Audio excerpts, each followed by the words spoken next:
Buenas tardes a todos.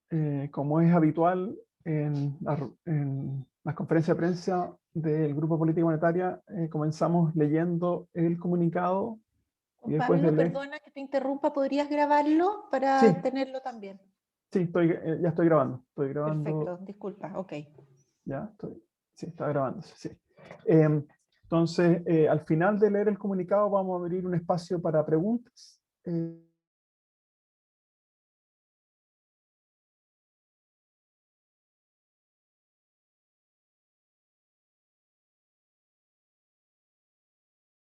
Con la expectativa de continuar su recuperación, gracias, entre otras cosas, a un mejor escenario externo y al proceso de vacunación iniciado durante el verano.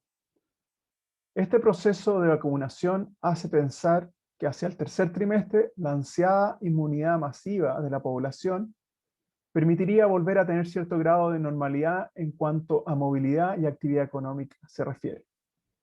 Lamentablemente, en el corto plazo, la carrera entre la propagación del virus con sus mutaciones y el proceso de vacunación de la población de Chile está siendo ganada por la primera. Así, durante marzo se ha hecho evidente una intensa segunda ola de propagación del COVID en nuestro país, lo cual ha conllevado a la aplicación nuevamente de medidas restrictivas de la movilidad para un gran porcentaje de la población del país. Varios aspectos hacen presagiar que el impacto negativo en la actividad de estas medidas de confinamiento será menos adverso y menos prolongado que el del año pasado. Con todo, la recuperación económica continúa siendo el escenario más probable, pero no está exento de incertidumbre por la situación sanitaria. Por ello, si bien las perspectivas económicas en términos del PIB y la inflación se han corregido levemente al alza, desde las previsiones contempladas a fines del 2020, el escenario central mantiene claras holguras de capacidad y un sesgo a la baja. Lo anterior refuerza la necesidad de mantener una política monetaria altamente expansiva durante el 2021.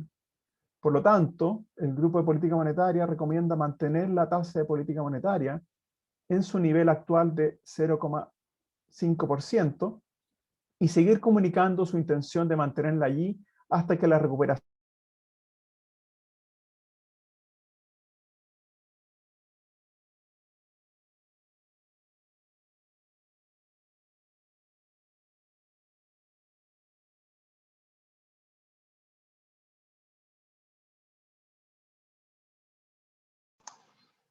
Juan Pablo, no te estoy recibiendo. No sé si estás tú con problema de comunicación o yo. Yo tampoco lo escucho. Yo tampoco. Juan Pablo está con problema de comunicación. Así, a fines de enero pasado, el FMI actualizaba sus proyecciones, mostrando una revisión al alza de la estimada contracción del PIB mundial en el 2020, dejándola en menos 3,5%, un 0,9% superior a lo proyectado en octubre. Juan Pablo, cierra tu imagen para que el sonido se sostenga mejor, porque a veces se va. Ok, ya, sí veo que está muy intenso el uso de internet esta mañana. Ya. Bien, voy a cerrar mi imagen. Ok. Ok, del mismo modo, el FMI consideró un alza en el crecimiento del PIB mundial para el 2021, pronosticando una expansión de 5,2%, 0,3 mayor que la predicción previa. Asimismo, a comienzos de marzo, la OCDE también revisó significativamente al alza sus predicciones del crecimiento del PIB mundial para el 2021, dejándolo en 5,6% y significando un aumento de más de 1% en comparación a la predicción anterior. Los esfuerzos en términos de política monetaria y fiscal en varios países del mundo han ayudado en parte a reducir los efectos económicos negativos de la pandemia durante el 2020 y a la vez han ayudado a sustentar las perspectivas de un punto de inflexión en la dinámica económica internacional. Estos signos en torno a la recuperación económica han sido más evidentes en el precio de los activos internacionales, particularmente en el caso de las materias primas. Así, el precio del cobre se ha mantenido con una cotización en un rango en torno a los $4 por libra desde fines de febrero.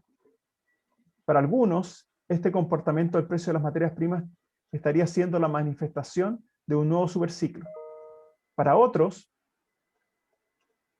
el aumento de algunos precios sería indicativo de que existen riesgos de mayor presión inflacionaria a nivel global en el futuro.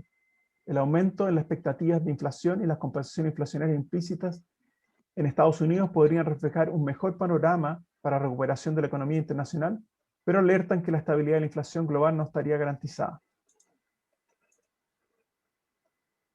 No solo los estímulos monetarios y fiscales han ayudado en este panorama global más favorable.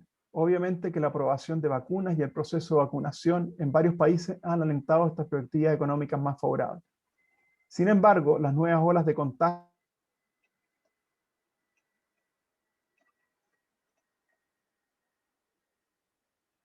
en Europa y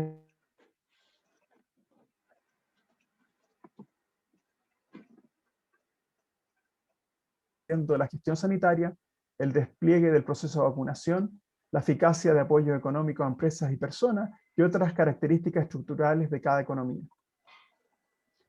Ahora, a nivel local, los datos de cuentas nacionales difundidos a mediados de marzo dieron cuenta que la contracción económica del año pasado es la más intensa en casi 40 años, luego de la recesión de 1982.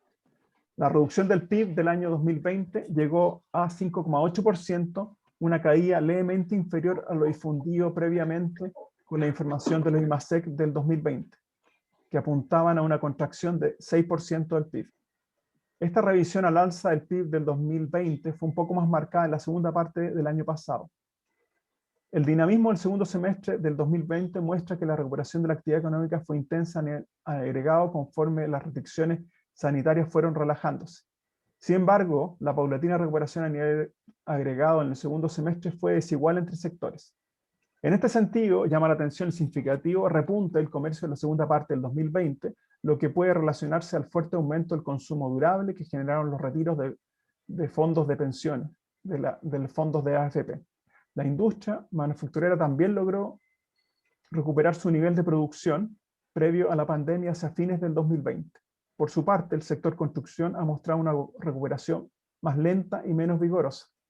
En contraste, el sector de servicios, altamente afectado también por las medidas sanitarias restrictivas,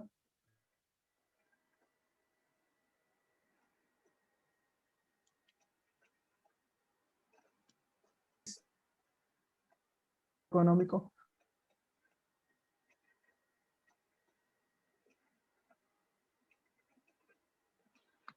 a favor. Las perspectivas del crecimiento del PIB para el presente año se han revisado progresivamente al alza. Estamos con problemas, Juan Pablo. ¿Ah? Estamos con problemas porque se te corta la voz.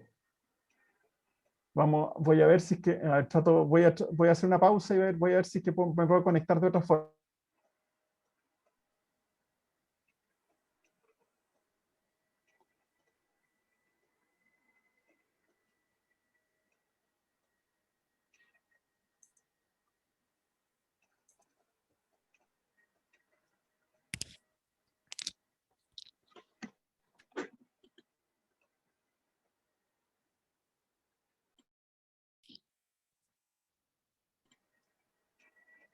Estamos en una pausa mientras Juan Pablo Medina mejora su conexión para que él pueda seguir leyendo el comunicado de GPM, el que en todo caso está en la pantalla para su revisión. Bien, a ver, ¿me escuchan ahora? Que va a ser compartido. Sí, continúa.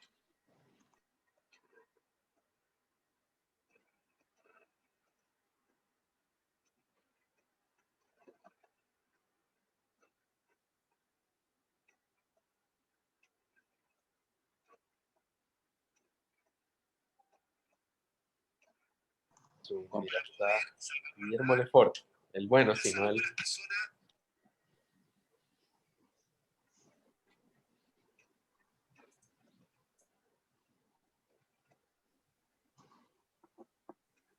Juan Pablo.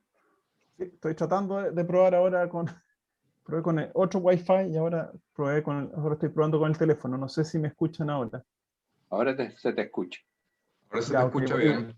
Ya, ahora voy a apagar igual la cámara y voy a tratar de volver a ver si es que podía leer esta parte, como decía, a nivel local. Los datos de cuentas nacionales habían mostrado esta recuperación, pero había una diferencia a nivel sectorial, que había mencionado acá, donde el sector comercio se ha mostrado más dinámico hacia el final del año pasado, y construcción en contraste tenía un dinamismo, y la minería se ha demostrado menos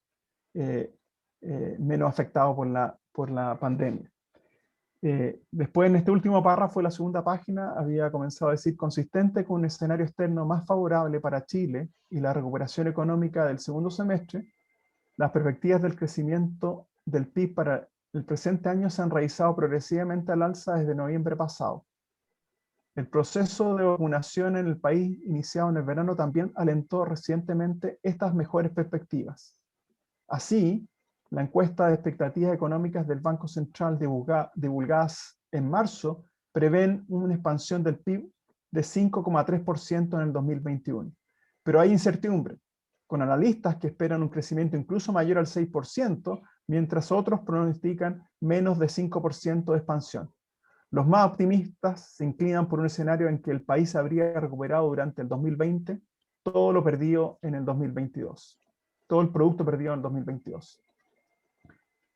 No obstante, estas predicciones fueron hechas previo a lo que sucedió a nivel sanitario en las últimas semanas de marzo, donde el número de nuevos contagios diarios y la ocupación de camas críticas en hospitales alcanzó niveles récords desde el comienzo de la pandemia. Esta situación ha implicado la reinstauración de medidas de confinamiento estrictas para la gran mayoría de la población. Varios factores pueden hacer presagiar que los efectos negativos a nivel económico de estos nuevos confinamientos de la población podrían ser menos intensos. Primero, el proceso de vacunación ya está en marcha y se espera que a mediados de año se haya inoculado la gran mayoría de la población y que permitiría ir relajando las restricciones sanitarias más estrictas. Segundo, varias actividades económicas tienen el aprendizaje del año pasado para volver a operar bajo condiciones restrictivas para la movilidad de las personas. Tercero, las nuevas ayudas económicas del gobierno y el mejor escenario externo proporcionan una base para atenuar parte de los efectos adversos de las nuevas medidas de confinamiento. Con todo, la ansiada recuperación económica enfrenta varios desafíos relacionados con la situación sanitaria que la hacen aún frágil e incierta. En el ámbito del mercado laboral, este ha continuado su recuperación. Así, en enero se registró en torno a 1 millón más de ocupados que en julio del año pasado. La relajación de las restricciones a la movilidad que tuvo el país desde el segundo semestre del 2020 favoreció esta evolución del empleo. En línea con lo anterior, la dinámica de los salarios ha ido aumentando desde variaciones anuales por debajo de 3% a mediados del año pasado, hasta variaciones anuales en torno a un rango 4,5%. Sin embargo, el mercado laboral está a medio camino de recuperarse completamente.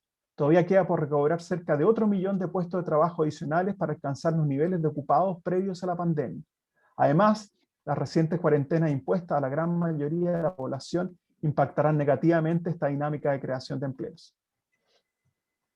Con respecto a la inflación, luego de registros más elevados y por sobre lo esperado en meses previos, la variación mensual del IPC en febrero fue de 0,2% y por debajo de las expectativas de mercado. Con ello, la inflación anual del IPC volvió a ubicarse por debajo de 3% en febrero. La variación anual del IPC en febrero sin alimentos y energía se ubicó en 2,4%, mientras que aquella de los no transables y transables se situaron respectivamente en 1,7% y 3,8%. Todos estos registros son menores a los que se observaron en diciembre y enero.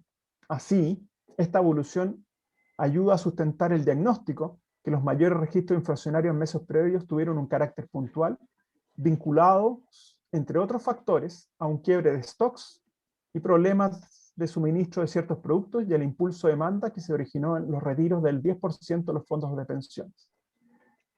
Aunque no podemos descartar nuevas ofertas con el consecuente impacto inflacionario y ligado a la intensificación de los confinamientos, Las holguras de capacidad, que aún son amplias, y la relativa estabilidad del dólar y de los precios externos deberían permitir que la inflación se mantenga cerca del rango meta durante el 2021. Consistente con lo anterior, las expectativas de inflación a diciembre del 2021 y diciembre del 2022 están respectivamente en 3% y 3,2%, claramente en línea con la meta de inflación. En coherencia con el escenario descrito anteriormente, el GPM recomienda mantener la tasa de política monetaria en su actual nivel de 0,5% y seguir comunicando la intención de preservar una política monetaria expansiva mientras no se complete el cierre de las holguras de capacidad y la regulación económica no pueda sustentarse de manera duradera. Con eso termino y voy a ver si es que... perfecto. Entonces ahora se abre el espacio para preguntas.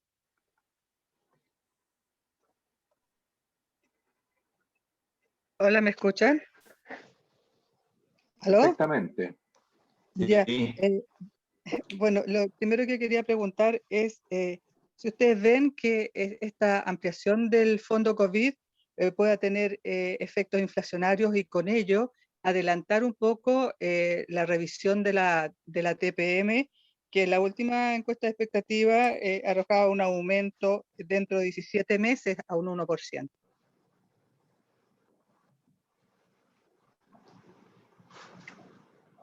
Juan Pablo, tú llevas la voz cantante. Ya. Yo creo que todavía es muy temprano para poder llegar a una conclusión de estilo, porque el fondo COVID se hace en respuesta a que probablemente vamos a tener una regulación un poquito menos robusta en esta primera parte versus lo que se esperaba anteriormente. Entonces, en parte, el COVID sustituye un poco ese perjuicio en ingresos que va a tener demanda, pero obviamente que en este escenario actual yo creo que es muy temprano empezar a levantar banderas con respecto a que eso se va a empinar la curva de normalización de la política monetaria en este momento. Yo creo que el foco tiene que estar en poder sostener la recuperación durante este año, por lo tanto en ese foco se tiene que mantener, como decimos en el comunicado, un sesgo bastante expansivo de la política monetaria. Después, al final de este año, probablemente uno va a tener que recalibrar las trayectorias de política monetaria, pero todavía es muy temprano para anticipar, en el fondo, un cambio en esa trayectoria a mitad del próximo año. Esa es mi opinión. Mira, yo comparto lo que señala Juan Pablo, porque por el lado de la demanda no vemos que existan todavía razones para pensar que puedan iniciarse presiones inflacionarias. Tenemos una brecha del PIB negativa bastante amplia que tendería a cerrarse, pero yo creo que no llegaría a cerrarse ni siquiera el 2022. Esa es mi opinión al menos. Creo que estamos más cerca del 2023 para el cierre de la brecha y por lo tanto estas medidas que está tomando el gobierno son para dar paliativo a una situación muy complicada por el lado de los ingresos de la familia y del empleo que se ha agravado recientemente con motivo de los mayores confinamientos. Sin perjuicio de eso, yo creo que la fecha en la cual se reinicie el alza de la tasa de interés o la normalización de la política monetaria puede verse anticipada dependiendo de lo que pase en el exterior, ¿no? Si la recuperación en Estados Unidos es muy fuerte, por la política monetaria que ellos están implementando, que sí tiene un efecto global, y si el FED se viese obligado en el curso del próximo año a subir las tasas de interés, eso puede generar algún efecto en el país por el lado más bien cambiario, que podría motivar eventualmente un inicio del proceso de recuperación, si no de las tasas de la TPM en sí, sí posiblemente de las tasas de interés de mercado secundario de plazo mediano que podrían empezar a subir. De hecho, algo de ese proceso ya se ha visto para las tasas más largas. Esa es mi opinión al respecto. Tomás. Sí, solo complementar, yo estoy de acuerdo con lo que se ha dicho. Creo que Es importante tener en cuenta que esta no es una crisis cíclica típica común. El debate que se ha generado en Estados Unidos respecto de eventuales presiones inflacionarias y la respuesta que ha habido por parte de la Reserva Federal frente a ese debate, yo creo que puede ser ilustrativo también de lo que está pasando en Chile. ¿Puede en el corto plazo haber presiones inflacionarias? Sí, producto de, como dijo bien Juan Pablo, cuellos de botella en la cadena de suministro, ¿cierto? Problemas de desabastecimiento que se enfrentan a una demanda que puntualmente tuvo un alza significativa producto de retiro de AFP, transferencia, etc. Pero tal cual se discutió en Estados Unidos, yo creo que la autoridad monetaria debiera ser relativamente más tolerante a que la inflación en el muy corto plazo se desvíe algo respecto de la trayectoria deseada, mientras tengamos un problema serio de mucha capacidad ociosa. Yo quiero decir dos cosas respecto a esto. Primero, yo creo que los números del cuarto trimestre del año pasado, que fueron entregados por el Banco Central hace un tiempo, pueden generar una cierta distorsión en el sentido de que da la impresión de que la recuperación de la actividad fue muy rápida. Pero eso está muy influido por el sector. ¿Perdón? Así que no basta más. Ya, eso está muy influido por lo que sucedió en materia del consumo de los hogares y el impacto positivo sobre el sector comercio y otros sectores. Pero otra cosa es que se pueda sostener una demanda. Y para sostener una demanda uno necesita una recuperación en la inversión y el empleo. Y eso yo lo veo más rezagado.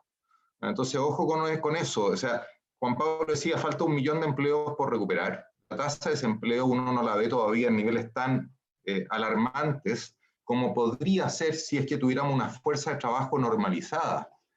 Y esto que digo es bien importante porque en los próximos meses, en la medida que las restricciones a la movilidad empiecen a desaparecer, la fuerza de trabajo va a volver a incrementarse a niveles más normales. Entonces vamos a tener una presión de mucha gente buscando empleo y puestos de trabajo que se recuperan con lentitud. Y eso significa que los ingresos autónomos del hogar, su trayectoria, si uno piensa que, sé yo, en el segundo semestre, van a seguir bastante deprimidos. Y con eso la capacidad de demanda, particularmente de consumo, va a seguir deprimida. Entonces, no distorsionemos nuestra lectura de la velocidad de recuperación a partir de fenómenos puntuales como lo observado en el cuarto trimestre del año pasado.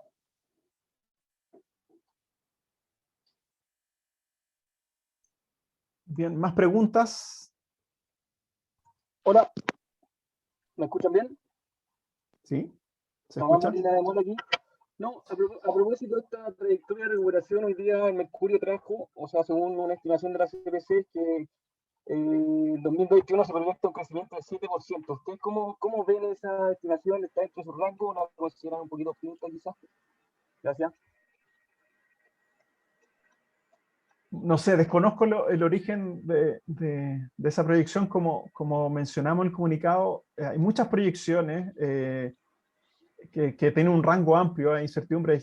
Efectivamente hay personas, incluso CLAPEUC tenía una proyección bastante elevada, y hay otros que tienen menos de 6%. El mismo presidente del Banco Central anunció que se iba a recuperar todo el producto, pero todos estos escenarios se fueron antes de la situación sanitaria que se empeoró en la última parte de marzo. Entonces, todos esos números yo creo que no sé si recogen lo que ha pasado en las últimas semanas de marzo.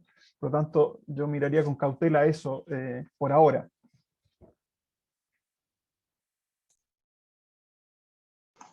Sí, yo creo que hay que tener paciencia, no anticiparnos. Efectivamente, estas proyecciones están en un rango amplio porque el nivel de incertidumbre que tenemos frente a la pandemia es inusualmente alto. Mi impresión es que es factible de que este año recuperemos todo lo perdido el año pasado. Sí, eso es factible. De ahí a pensar de que vamos a haber hecho una recuperación completa en términos de capacidad utilizada y de mercado laboral, no. Y esto es muy importante porque mientras existan estas holguras, desde el punto de vista de política monetaria, que es lo que nos convoca, bueno, yo creo que es difícil anticiparse a que vaya a haber una normalización. Y lo segundo, ojo, esto es una recuperación para llegar a los niveles que tenía el PIB de la economía chilena a fines del año 2019. ¿Ah? Ojo con eso. O sea, esto no es crecimiento, es recuperación de una caída, y eso siempre hay que tenerlo en cuenta. Entonces, dicho eso, y volviendo a la pregunta inicial, yo creo que podemos, en lo que uno percibe hasta ahora, imaginarnos un periodo largo en que la tasa de interés de política monetaria se mantiene en los niveles actuales históricamente expansivos. ¿Eh? Mira, la verdad que yo, estando de acuerdo con lo que se señala, creo que la recuperación va a estar un poco postergada. A mí no me parece que vaya a ser posible que en 2019 tengamos un nivel de producto, perdón, en 2021 tengamos un nivel de producto igual o superior al de 2019. Es decir, no creo que alcancemos a lograr toda la recuperación de lo perdido durante el año anterior.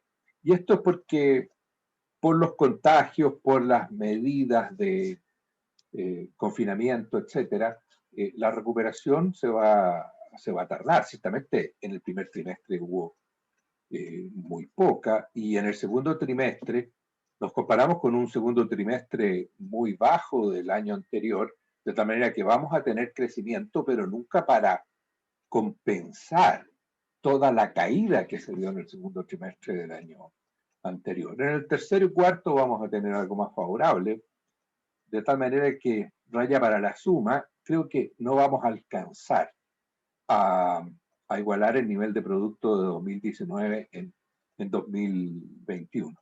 Y como muy bien lo señala mis colegas, eso no implica que nos estemos acercando a cerrar la brecha. Yo creo que la brecha de capacidad queda todavía muy abierta. Para ella hay que considerar que existía una brecha inicialmente al momento que todo esto empezó, y segundo, que el nivel del PIB tendencial sigue creciendo, de tal manera que todavía hay un espacio para que la política monetaria tenga que llegar a niveles normales, digamos, aproximarse a niveles normales, que es cuando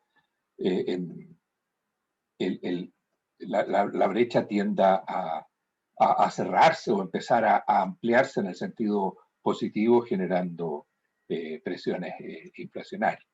Para eso falta, yo creo que claramente 2021 es un año en que vamos a necesitar la fuerza de una política monetaria fuertemente expansiva, y que en algún momento en 2022 o 2023 podemos empezar a pensar en 2022 en la necesidad de ir retirando un poco el pie del acelerador. Pero eso hay que verlo según cómo las cosas se dan, ¿no? Los argumentos que yo tengo son más bien de retraso de la recuperación. Yo creo que cuando la recuperación empiece a darse, va a hacerse notar, pero para eso requiere que normalicemos la situación sanitaria, que se tenga controlada la expansión del virus y que se pueda, por lo tanto, levantar las restricciones que están afectando la actividad. Esperamos que eso pueda tener efecto con claridad a partir del próximo trimestre, del tercero, no del segundo que estamos por empezar, donde creo que todavía las restricciones van a ser importantes. ¿Preguntas adicionales?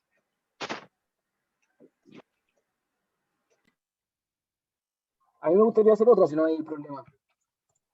Bueno, adelante, Tomás. Pasando un poquito a política fiscal, al principio de la ronda de preguntas se hablaba de esta inyección de 100.000 millones que anunció el gobierno para el fondo COVID.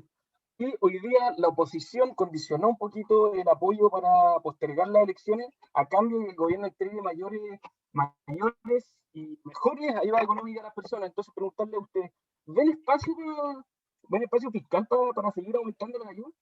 ¿A corto plazo al menos? Ok. Bien, aquí vamos a transformarnos en el grupo de política fiscal también. Entonces, adicionalmente. bueno, la situación es apremiante. Yo creo que como se señala en muchas partes, se había hecho un acuerdo de los 12.000 millones el año pasado, y obviamente que eso siempre es condicional a un escenario que aparentemente no tenía previsto esta segunda ola tan intensa que estamos viendo, y que realmente hay pronósticos que pueden pensar que todavía puede ser más intensa en las semanas venideras. Por lo tanto, pareciera que uno tiene que soltar transitoriamente el impulso fiscal nuevamente. ¿Ya? Lo que enfrenta la política fiscal es un desafío de mediano y largo plazo, que probablemente tiene que pensarse para el 2022 seriamente, que tiene que ver cómo estos impulsos transitorios pueden ponerse en orden fácilmente hacia adelante, para no hacer que se descarrile el endeudamiento del gobierno, porque hay cosas que a veces pueden tener el sabor de ser transitoria en impulso fiscal y después son difíciles de retirar. ¿Ya? Ese es como el gran dilema que uno enfrenta, de que uno hace cierta impulsividad fiscal transitoria y es difícil retirarla. Entonces, ¿cómo hacer un acuerdo? ¿Cómo mejorar la regla fiscal o el marco fiscal que tiene el país para garantizar esa dimensión de sustentabilidad de la posición fiscal hacia mediano y largo plazo?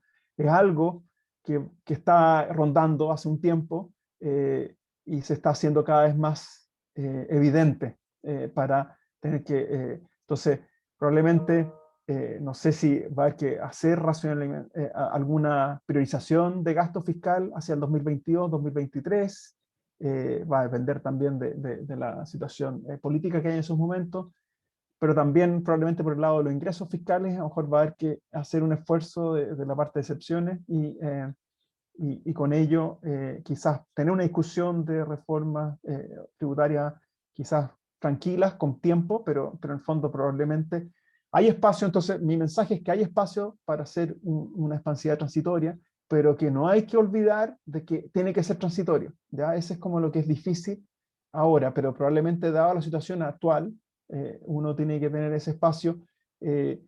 Puede ser un poco de utilizar los fondos soberanos, un poco de la holgura que se dan por el lado del precio del cobre, pero hay que pensar de que eso sea transitorio. Guillermo Tomás.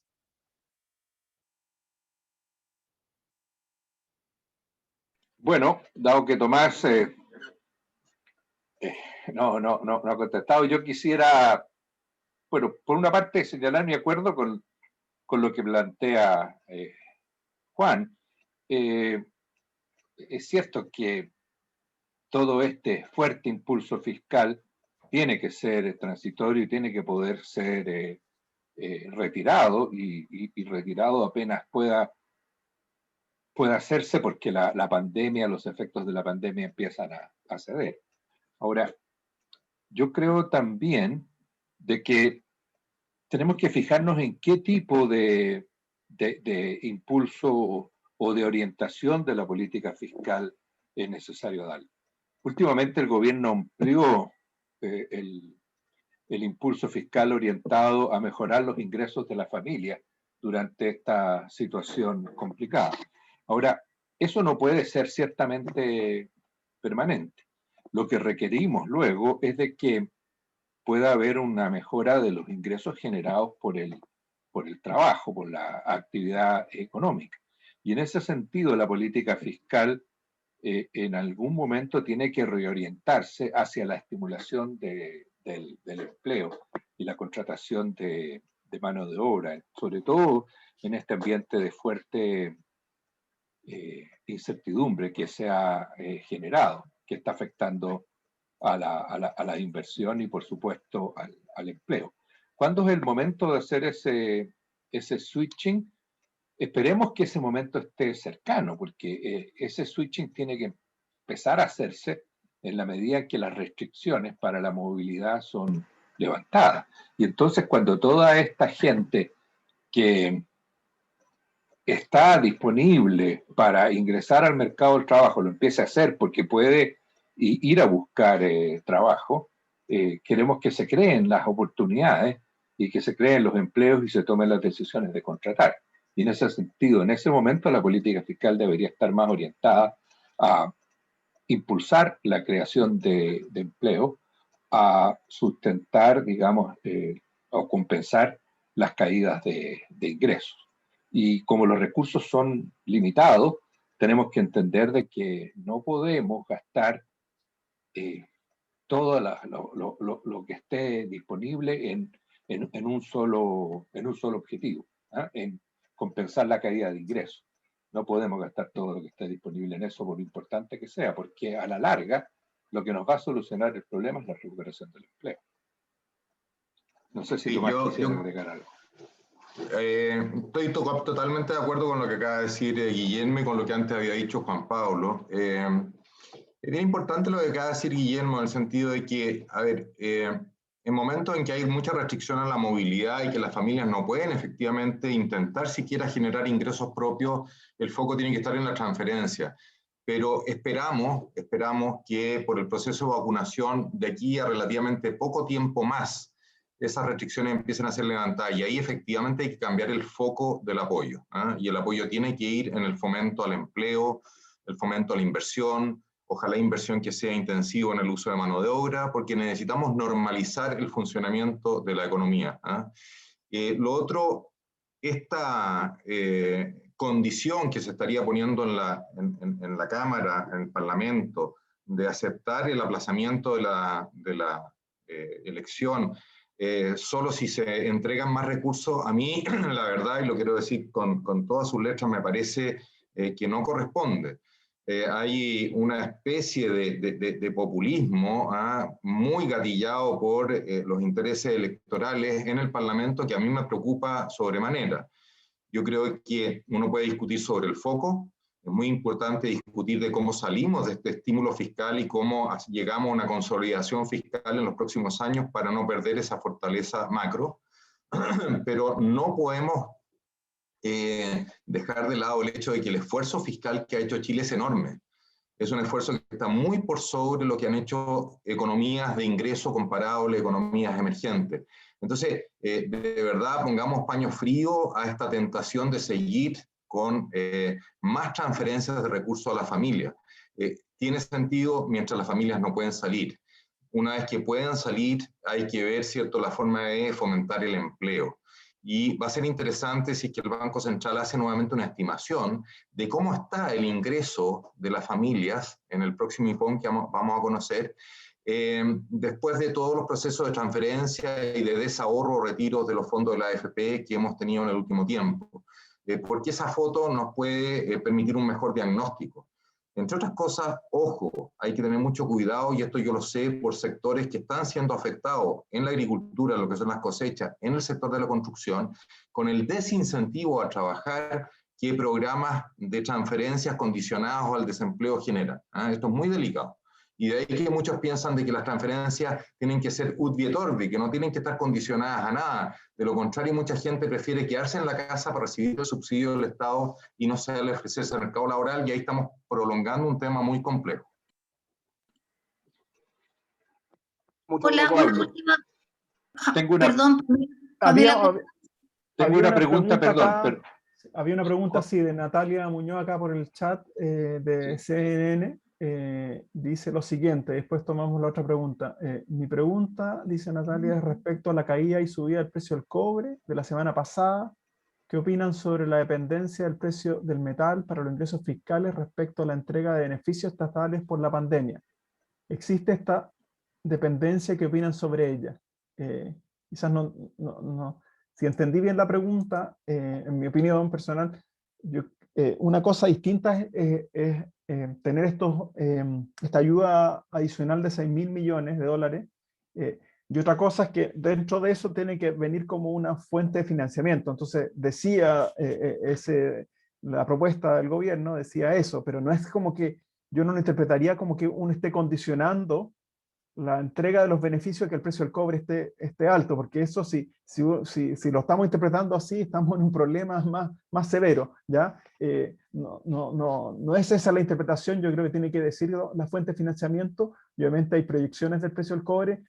Obviamente que no queremos condicionar entregas de beneficio al precio del cobre, porque eso es un juego que condicionaría decisiones muy incorrectas para el futuro. Yo estoy muy de acuerdo con eso. Yo creo que hace tiempo que hemos tratado de poder diseñar una política fiscal que sea independiente de los vaivenes del precio del cobre. Y para eso existe una medición del precio del cobre estructural, etcétera, que luego se refleja en el gasto, en el presupuesto, etcétera, etcétera. Y yo creo que el financiamiento de todos los beneficios estatales asociados a la pandemia vienen de la mezcla general de ingresos de la nación, que se obtienen de mediano y largo plazo. Y cuando esos faltan, se producen desahorros que son endeudamiento o utilización de los fondos soberanos. Yo creo que hay que verlo desde ese punto de vista, porque no podemos condicionar el gasto a la situación del precio del cobre. Eso es algo que creo que debemos, bueno, de hecho, hemos dado por superado en el diseño de la política fiscal de carácter estructural y debemos continuar en esa línea. Tomás, ¿algo que agregar al respecto sobre esto? No, yo creo que lo que se dijo es lo más relevante. Efectivamente, hemos avanzado en tener una política fiscal más robusta y tenemos que vincular gastos permanentes con ingresos permanentes y tenemos una regla que se puede perfeccionar, pero el principio es bien claro. Entonces, evidentemente la respuesta tuya, Juan Pablo, fue bastante clara respecto a la pregunta. Bien, había una otra pregunta que había saltado un momento antes de responder a Natalia Muñoz de CNN.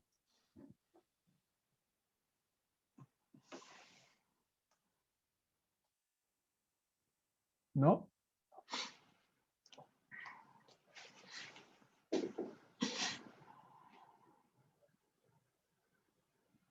Había una pregunta pendiente.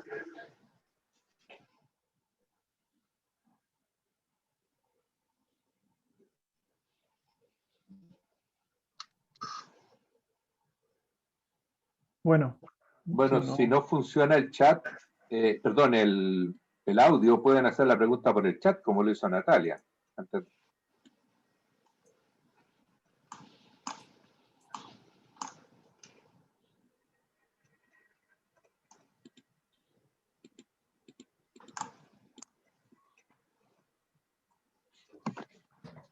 Parece que no hay más inquietudes.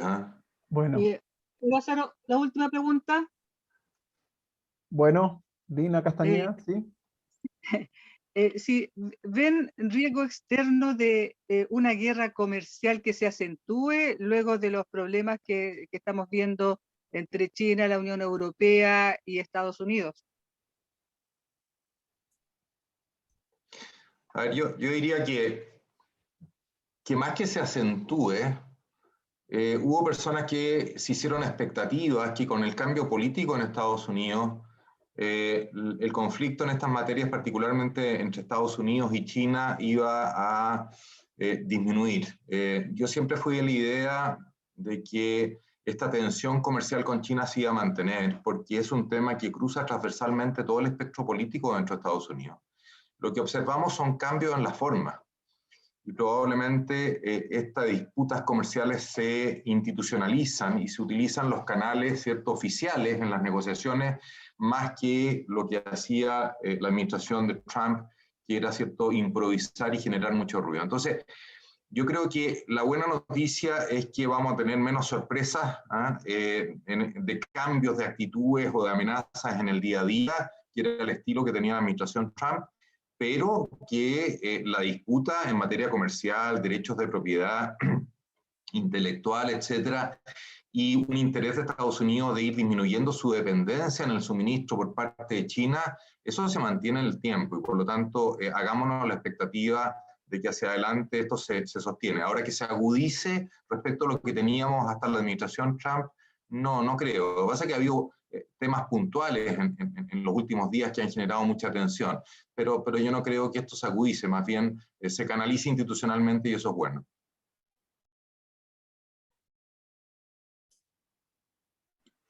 Yo no tengo nada que agregar a lo que dijo Tomás en todo caso. Sí, me parece. No, tampoco, ¿no? La verdad es que ese es un problema estructural con el cual vamos a tener que seguir conviviendo por mucho, mucho tiempo. Yo creo que la ventaja es que podemos esperar que esta administración de los Estados Unidos lo canalice por los canales multilaterales y de solución de controversia, y por lo tanto que eso sea menos castigador para el sistema internacional de comercio. Pero creo que los conflictos, las fuentes de conflictos son muchas y van a continuar apareciendo y afectando el medio ambiente internacional.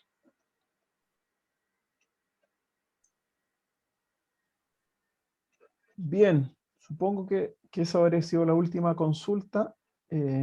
Lamento mi problema de conexión al comienzo, espero que no ha sido tan perturbador. Y supongo que con eso estaríamos ok con la conferencia del Grupo de Política Monetaria. Muy bien. Bueno, muchas gracias. Muchas gracias a todos los periodistas por su participación. Gracias. Muchas gracias, que estén bien. Adiós. Muchas gracias. Saludos, Guillermo, Tomás, que estén muy bien. Saludos, estimado. Que estamos. Chao, chao, que estén bien. Susana Chao. también.